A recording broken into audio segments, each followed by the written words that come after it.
Devolved units have received a significant financial boost in the 2025-2026 financial year, with the Treasury Cabinet Secretary John Mbadi announcing 405 billion shillings as equitable share for all 47 counties. To support devolution, county governments will receive 405.1 billion in the financial year 2025-2026 as an equitable share of revenue raised nationally. This marks a 21.8% increase from last year's allocation of 387.4 billion shillings, an addition of 17.6 billion shillings.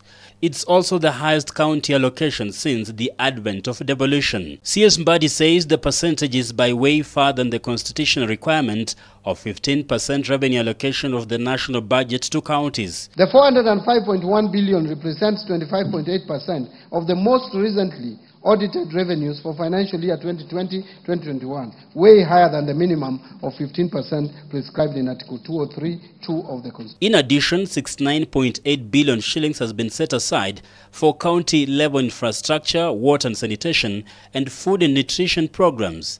Another 7.85 billion shillings will go to the Equalization Fund. In order to ensure food and nutrition security, infrastructure development, improved water and sanitation systems, among others, county governments will receive an additional 69.8 billion as additional allocations. But the dispute over county funding is far from new.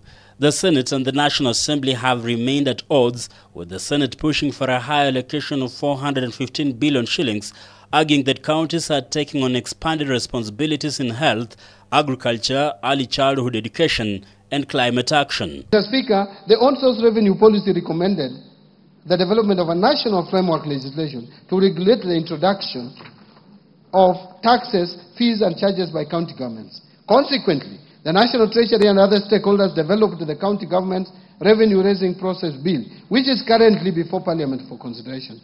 Again, I urge the Honourable House to consider the bill and prioritize its enactment. The National Assembly, however, backs the Treasury's 405 billion shillings proposal, citing physical constraints.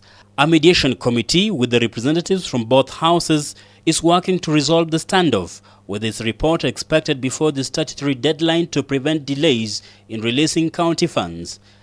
Timothy Simwake, 24 TV.